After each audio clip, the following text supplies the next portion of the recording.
looks like everyone's here, so I'll call us to order. Belatedly.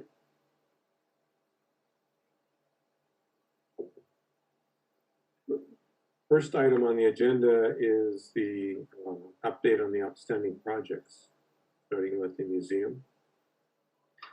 Hey, so I have an update on several of them. The Children's Museum, I don't have an update. Drafting a letter, I want Stephanie to look it over before it goes out the door, and I also want to make sure who nowadays at the Children's Museum, since it's a whole new crop of people from who dealt with us in the past, we're in touch with. For the, and I'm sorry if this is out of order, this is just my notes I wrote down. For the Conservation Commission, there was some email communication with the chair, sort of explaining what this line item is on this agenda, so they understand, you know, how this money is being sort of like reallocated, if you will, rolled into the 190 ask. And we'll follow up with an actual memo, of course, now that they understand. So for the Oaks Ames fire suppression, that was an $8,000 grant. They spent a little under $1,000 on the radio alarm box, which is what the grant was for. John Zallo from the fire department suggested at the end of last summer that they should also consider upgrading their fire panel. So we had a conversation with Fred about other things, and slipped my mind. I'm sorry about that. I need to circle back with him and ask him about that. To my way of thinking, if there's still additional money for this, and if the fire department has recommended an additional upgrade, it would make sense for them to, you know, contemplate and get bids for that. For Pine Grove, they did their survey work using their own cemetery funds. So they are content for this 10 grand to just revert to general CPA funds. So we can, you know, make sure that Wendy is aware of that. And then for Queesit House, had a good conversation with the library, and they had put the fire suppression, the sort of sprinkler system, out to bid about a year and a half ago, and they just didn't get any responses. And the word was that the project was not attractive enough for companies to really respond among the subset of companies that they had reached out to. So they restarted the process. They've got C.A. Crowley Engineering, who I believe is the company that's doing or has just done their roof work. I think that is a true statement. And they are on the verge of signing a contract with Rustic Fire Protection to get the work done, and they'll have an update on that in the next couple of weeks. So after a delay because of a lack of an inability to get bids, the project is restarted, and they should have a contract signed soon. And I think those are the outstanding projects. The only other one was Alley's Park, and yeah, Meredith, you and I spoke earlier today. Do you have an update? Sure, yes. There are no outstanding bills to be paid. However, there are two final projects. Well, I don't know if I should say final, because I'm sure that, you know, we'll continue to revisit the project. But one is a shed. The property does need a shed for the equipment for the T-ball fields. And two is to continue to update for ADA compliance. So there's around 5,100 in the account. These two projects, rough guesstimate would be around 15,000. So we'll either take from the private funding for Alley's Park, or do some type of small fundraiser to continue to fund these final projects. So nothing further is needed, certainly from CPC, but we'd like to continue to use that 5,100 towards the shed or for the updating for the ADA compliance. Which I would, those should be allowable expenses, right, Wayne? Because it's related to the park. Yeah, that would And be the my read. ADA, I can't imagine that, so, okay. Yeah. Okay, so that, we'll leave that. About that? Does that sound reasonable to everybody? Yes. All right. Thank you, Wayne. Appreciate that. Very welcome. Next item is the role of the project liaison. And this is as laid out in the new plan, which is the idea that one of us, it's something that we've discussed before and we were more or less doing, probably more less than more, but identifying one of us that will act as a liaison or shepherd for the project as it comes forward. And Meredith, could you give us your impression of your experience doing this for Rally's Park? Anything that would be helpful to us in understanding your role? Yeah, so for me, it's been a super positive experience, but challenging in that it was something I'd never done before. You know, when this was years ago, I had mentioned to Steve Hamilton in passing that I would be more than happy to help him with anything that, you know, he wanted to do basically in relation to, you know, some type of project or whatnot. This was just in passing. And then a year later, I found myself in front of the Board of Selectmen, which I hadn't done before. But in that sense, it gave a real in-depth experience of the process of obtaining the funding to have a project done. So I felt it was really invaluable. As long as you know, it could have been completely consuming. I think had I been involved in, let's say, the pickleball courts, that would have been too much just for my bandwidth. Where with the Alley's Park, and Steve and I really, you know, worked in different angles. And so that was really helpful. Otherwise, I just don't think I would have had the bandwidth to do it. But all around, it was a very positive experience. And I would do it again in a heartbeat, quite honestly. Thank you.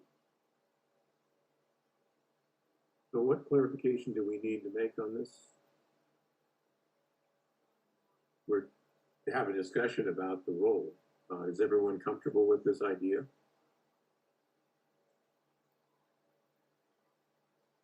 Yes, Dennis. Dennis, you need to unmute yourself. That helps a little better, I guess. Wayne, didn't we at one time with the housing authority, we did meet, didn't we? And we were working forward. Is that the same idea that we're trying to reach here?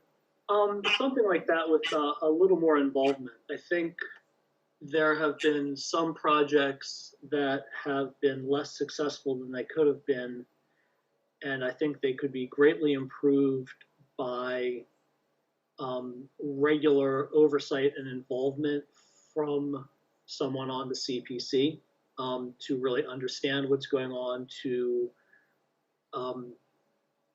be that connection and that communication back to the rest of the CPC to make sure that the CPC's interests and concerns are represented, that they understand the details of the project as it unfolds and its various idiosyncrasies. It would be greatly helpful for me to have an actual specific CPC member paying close attention to a specific project. It can feel a little uncomfortable when you're trying to explain something you kind of understand from somebody else to someone who may sort of understand what you're saying. it's just, I think it would really aid with communication and help better projects unfold. And so is this the concept we discussed last time of working with an applicant or with an approved project? Because I With feel an approved project, to your point, there was uncomfortableness, and I think very valid, that could be seen as sort of favoring one applicant over another. So that is not something that would be envisioned with this. For that side of it, it would be more of a staff communication with prospective applicants.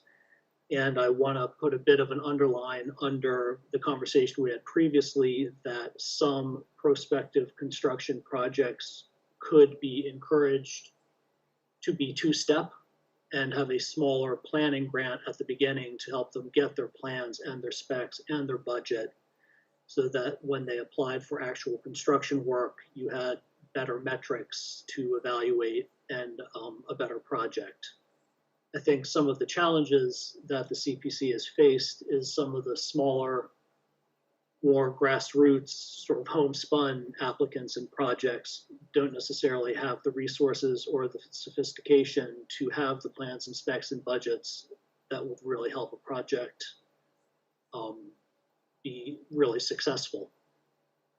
So I think, more involvement earlier on with staff for applications and understanding that some construction projects could be, 2-phase or 2-year projects, with the first one being a modest planning grant, so that they could get their plans and specs and budget and understand just what they're doing. And then once there's actually an approved funded project, some individual from the CPC understanding and being involved with that project, meeting with the applicants, with staff at inflection points as the project moves forward. And that would be very idiosyncratic. Of course, it would depend on just what the project was. Meredith has her hand up. Yes. Yeah, so kind of a little bit on the heels, I think, of what Amanda in part had alluded to, and correct me if I'm wrong, but what is a real concern for me is that you don't have an applicant who gets an approval for a project and then assumes that either staff or the board is going to make the project happen.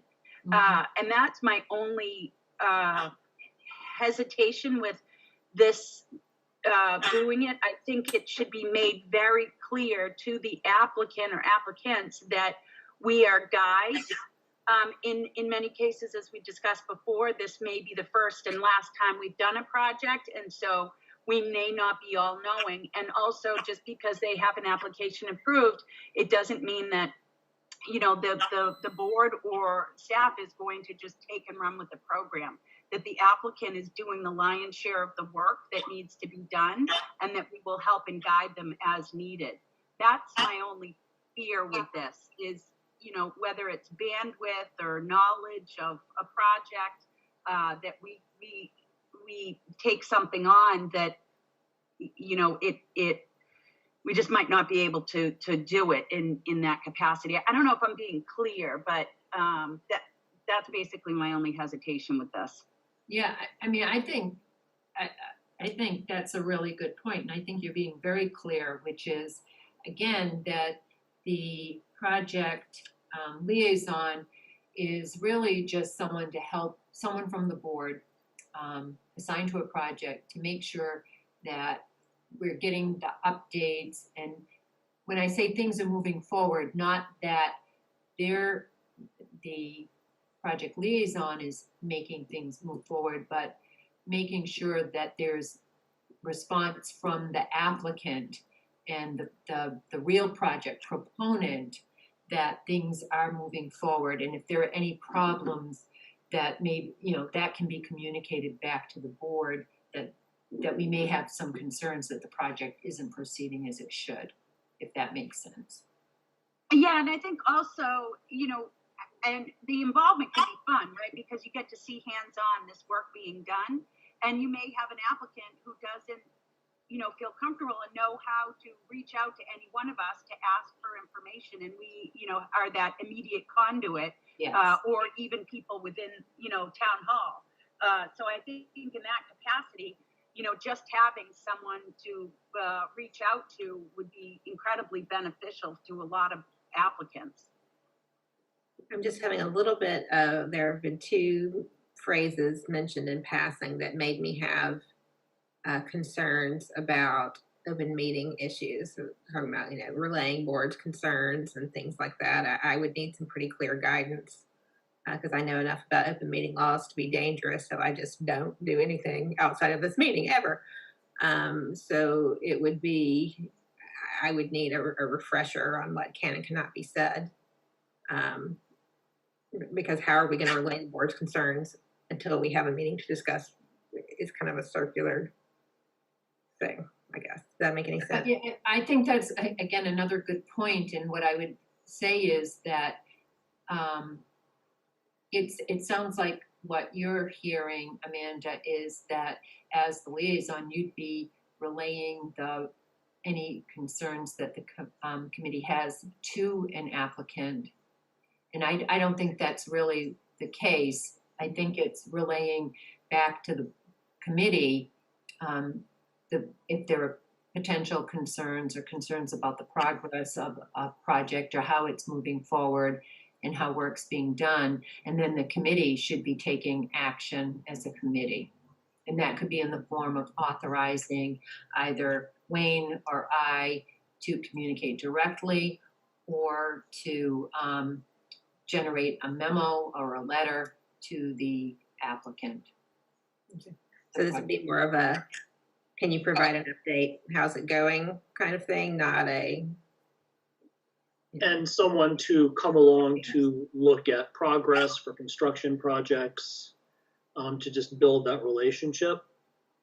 And then I think if there's really in-depth conversations, as Stephanie mentioned, could be authorizing memos or something like that for the staff, or have them come in for a report in open meeting to the CPC and discuss how it goes. And I think this sort of dovetails in with something Meredith has been interested in, is building into projects sort of an affirmative obligation for a regular report back. And that could be an extremely helpful time. Go ahead, Ed. This seems very, very similar to the way that the Beacon project was handled by the Historical Commission. Mm-hmm. We had Greg and Melanie as our liaisons, and they would report with an email or actually share the reports that Beacon was generating.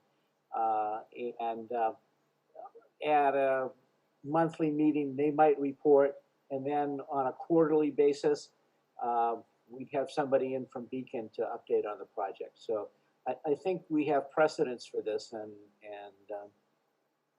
well, we have to be careful with the open meeting law. This should work pretty easily, I think. And I think both Amanda and Meredith, their concerns are well heard. I think one of the things that I want to reiterate is that when the decision has to be made as to the appropriateness of the work that was done, that needs appropriate expertise, and the liaison may not be that person. I would hope as much as possible, we could make that happen, but I'm not sure, given, again, the number of historical projects that we've had in the past, that expertise is broadly shared enough. Just that's my only concern. Jim, and I don't know if we've talked about this before, but that's a good point, and I think it is something that the committee has struggled with over time, even when we had people like Greg Gaylor, who could go out, or even Greg Strange, who's been helpful recently with the Smith Farm project. It may be worth thinking about incorporating, and I'm guessing we probably could do this, that it would be a legitimate expense, but having the applicant incorporate into their budget if the project is sensitive enough from a historical preservation perspective to allow the town to, again, it would be part of the budget, but allow the town to contract with an expert to do the review, the work inspections. And I'm thinking, again, I'm pretty sure Greg Gaylor got up on a ladder and was inspecting the roof at the library and, hall work and stuff. And at Beacon, so yes. Right. So, that may be something that we need to think about doing when the project is something like a big restoration project and the work really needs to be done appropriately. We need to make sure the work is done appropriately. I'd like to add that that same could apply to conservation projects as well. Mm-hmm. Mm-hmm. That's a good point. I think that's something, back to our adjusting the planning process and the area of budgeting. That's a good point. Yeah, things like, the Unionville project, the pickleball courts. I mean, we will certainly, DPW should be on hand to help do inspections periodically on that. And I think they will certainly be willing to do that. We have expertise there.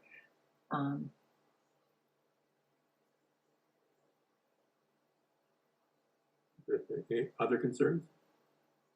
It seems like we want to craft some kind of job description. Maybe that would be, this includes this, but does not include that. That's a really good idea because we could then not only clarify for ourselves, but we could include that in the materials that we hand out to applicants as well.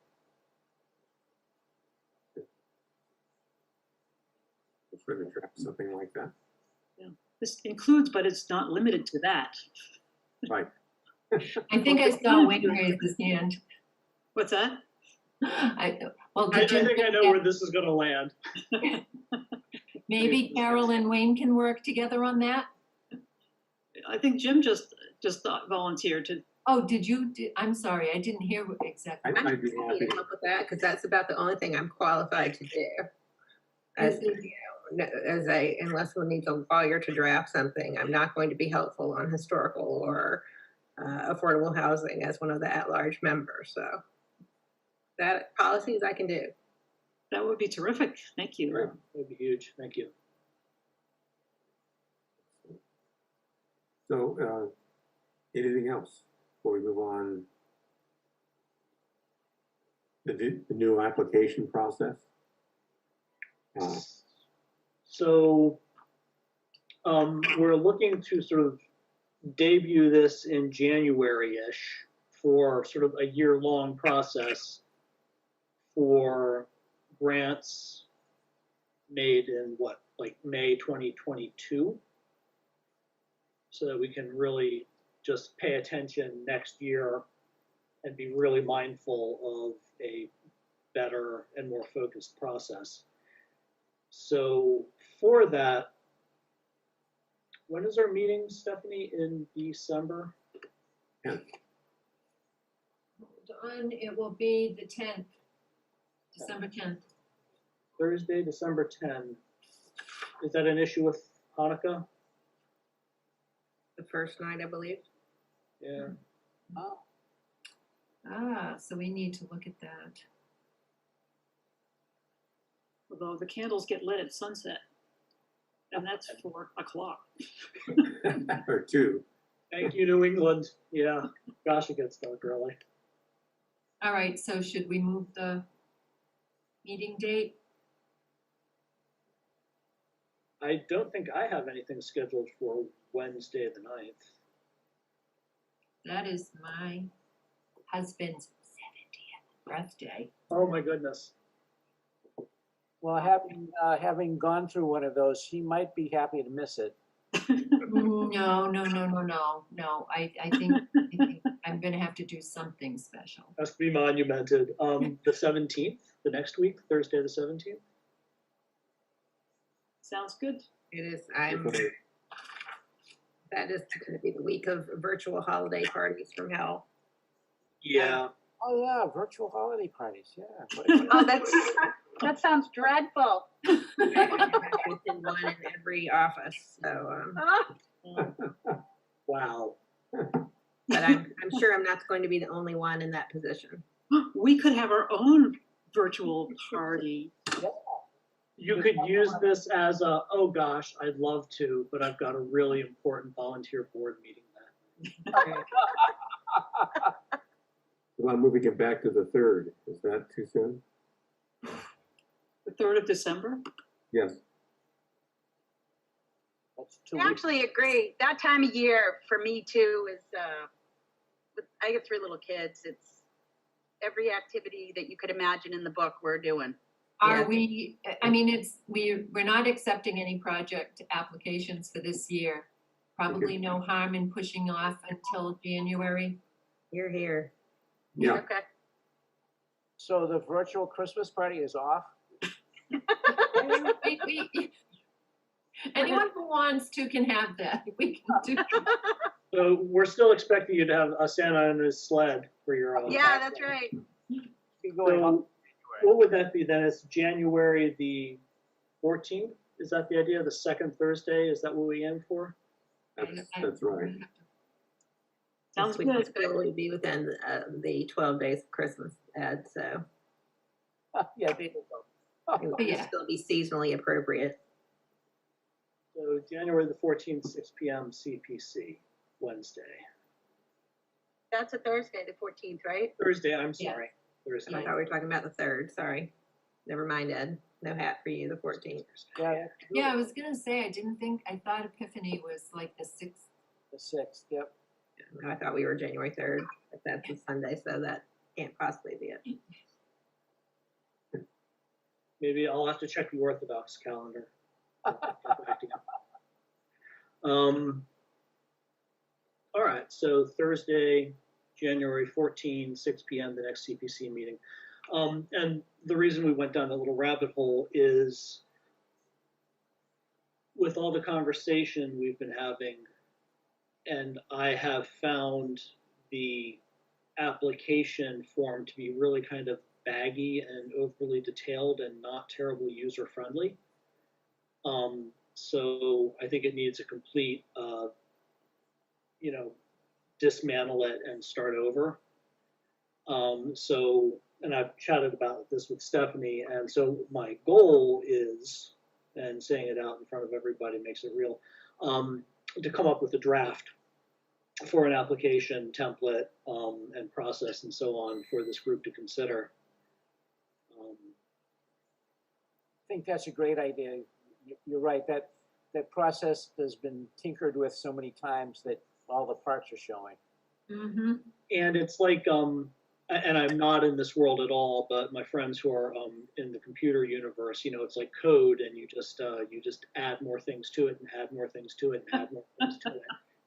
And you just look at this application and it's like, well, someone had a bright idea, now there's another page. Yeah. Well, I agree, and thank you for looking at it. I think, again, there's not a more appropriate person to look at this because you're the one that has that first interface for the most part. And I will try, thank you. yes, we appreciate that. Anything else? Copy, paste, copy, paste, copy, paste. No, just a whole new form, start over. Right. And but that doesn't have to be invented from scratch. There are other towns that have applications that some of them may have been refreshed recently. Some of them might be just old dogs. Yeah. Yep. As Jim, you asked anything else. As a member of the Conservation Commission, I would like to ask, how might the updated CPNA plan change how the Conservation Commission presents future applications once Wayne gets a new application form and we approve it. I don't see any changes really. I think that, Yeah, could I speak to that? Because I Go think ahead. we're a lot closer to it in my department. I Mhm. really don't see any changes at all. Wayne worked very closely with Andrea on the Wheaton Farm Barn application. And prior to that, other applications, I worked closely with the Conservation Commission. So it was very similar process to what is being proposed. Terrific. As a segue, I did make the changes that I believe we discussed at the last meeting. And so the final October 2020 CPA plan is on the town website. Go to, CPC and you'll see the 2015 one and you can click, and then there's the 2021, you can click on that. I think I got everything right. But in your abundant spare time and when you're feeling bored, please give it a fine-tooth look over, because if there's typos or, oh no, that sentence is not what we talked about, Wayne, do let me know and we can certainly correct it. Thank you for asking for help and doing all that work. Yes, thank you. Well, go to minutes. At the last meeting, I do have a couple changes.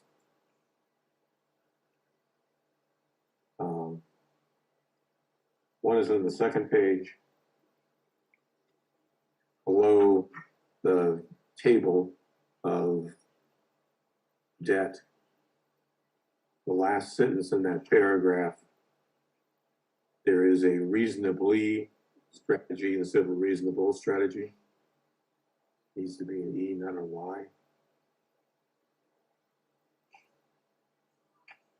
And I got lost in page 3, about the middle of the page, the central paragraph. Probably because it's quoting me, but the last couple sentences are very complicated. And in both sentences, the words "as priorities" and "as a priority" in the last sentence, those two, I think, need to be separated by commas.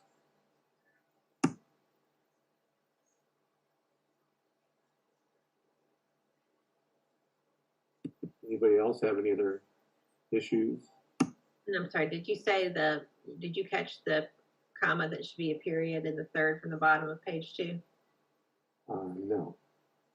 So third from the bottom paragraph, it was suggested that future projects should include a specific time frame to expend funds, period.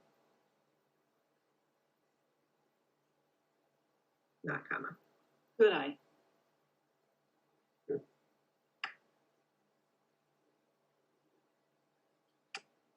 I'm derelict. I should have asked for a motion first, but can I have a motion? Okay, second page, third from the bottom. Funds, period. Yes, yeah. Yes.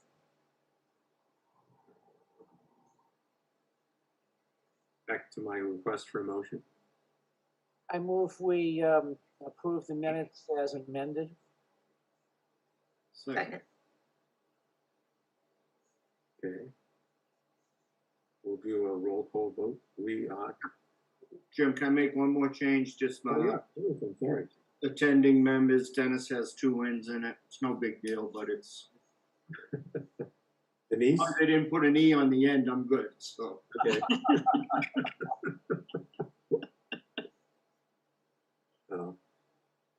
I think we can do that. Okay. So with that, Ed, do you accept that for the change? Absolutely, yes. Okay. In the second? That's Oh. Yes. So Lee, aye. Dennis, Aye. Ed, Aye. Carol, Aye. Amanda, Aye. and Meredith. Aye. Thank you very much. Any other business that we need to attend to?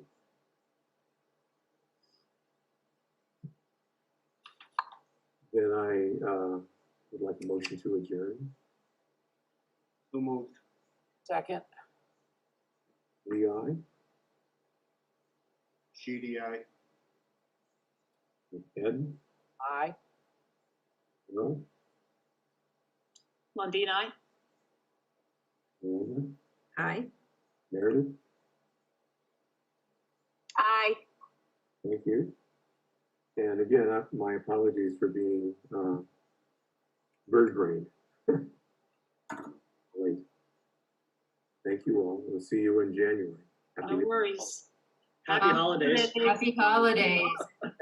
Yeah. Thank you. Happy holidays. Bye, everyone. Thank you, You Ted. will.